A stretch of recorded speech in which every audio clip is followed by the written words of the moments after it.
If the thought of learning a new language seems complex or intimidating, you wouldn't be the first person to feel that way. But if you break learning down into 4 component parts, reading, writing, listening, and speaking, it becomes a much more manageable process. We're going to share some of our favorite tips to help you master each aspect of learning a new language. But first, be sure to subscribe to our channel.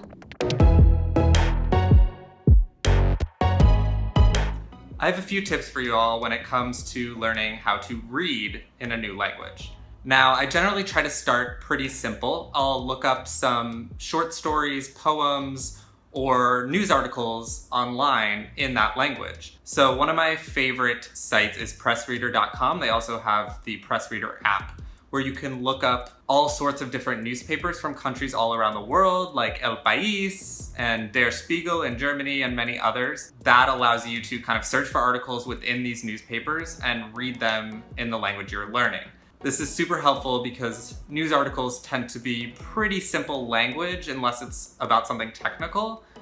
So it's easy to follow along. And if you have an English version of the article as well, that's even better. So you can kind of go back and forth and fill in any gaps. And the other great thing about news is you can learn about the politics, the culture, and other aspects of some of the countries where the language is spoken. So once I feel like I'm pretty proficient in reading basic articles, then I move on to books. So I actually have the first Lemony Snicket Series of Unfortunate Events book in Spanish, Un Mal Principio, The Bad Beginning, and I also have it in English. What I'd recommend is to start kind of going chapter by chapter. Now this is sort of a children's book, right? So it's pretty simple language, relatively speaking, and the chapters are pretty short. What I like to do is read each chapter in Spanish and then go back and read it in English and kind of see, how it lines up and what I'm missing in the plot. But if you're a little less advanced, you can start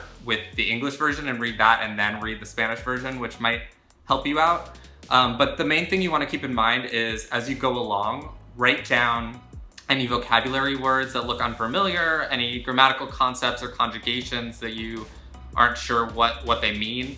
Write that all down so that you can look them up later, and maybe even keep a dictionary nearby or keep dictionary.com open on your browser nearby so that you can look these up as you go along, because that'll really help make the new language stick. So let's talk about writing.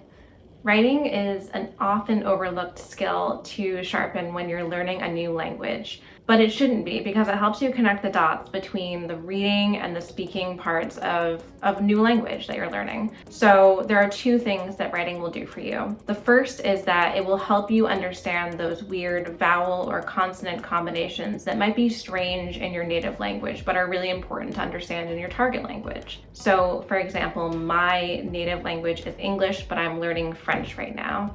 And French famously has these weird vowel combinations. And also French famously doesn't sound the way it looks. So there are portions or endings of the word that the French don't say. And if you know how it looks on the page and you can read it, you also can understand it. And that's the way that writing kind of helps you bridge all of those gaps. The second thing with writing is it will help you remember things better. So you can use apps and you can do fill in the blank and different prompts or type it on your computer, but the best way to really remember something is to physically write it down.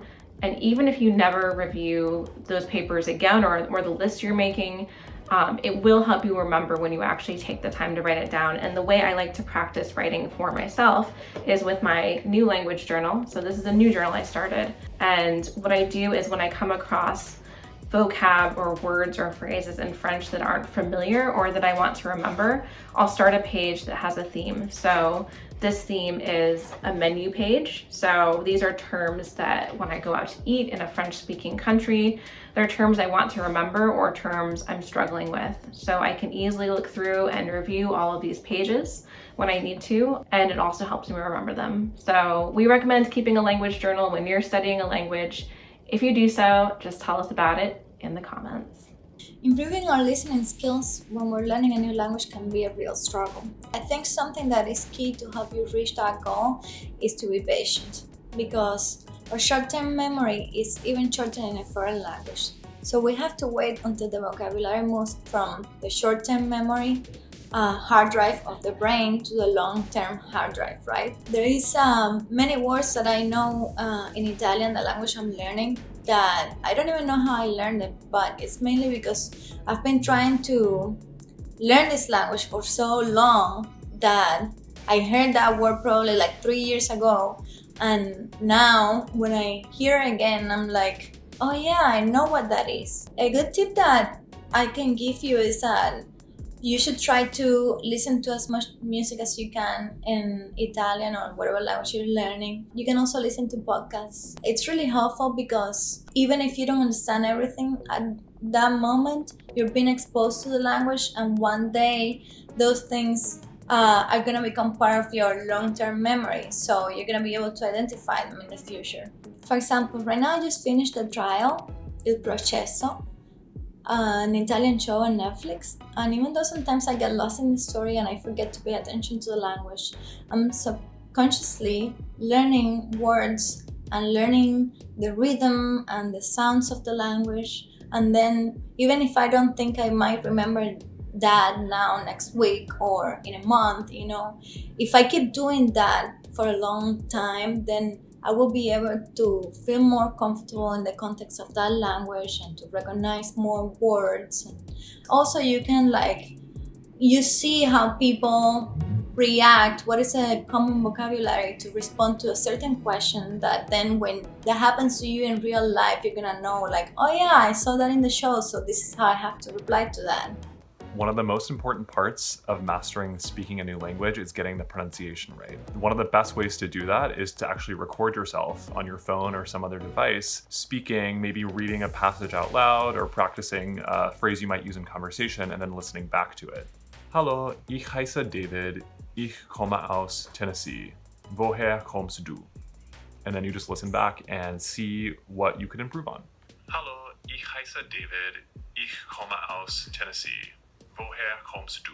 Not too bad. And then I'd be ready to use that in a real conversation if I practice enough.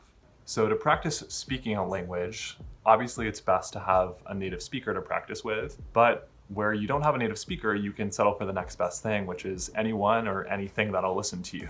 This is mein Hund, and she's a really great listener. Mein Hund, was willst du heute essen? Oh, nicht mich. Du kannst nicht mich essen. I think that's right. Ich will das Apfel essen. Ich liebe dich. Just find a partner, a friend, a pet that wants to listen to you speak and just practice speaking spontaneously. And you'll find that you get better every single day that you practice. I hope you found this advice helpful, no matter where you are in your language learning journey. Let us know your favorite learning tips In the comments of this video. See you soon!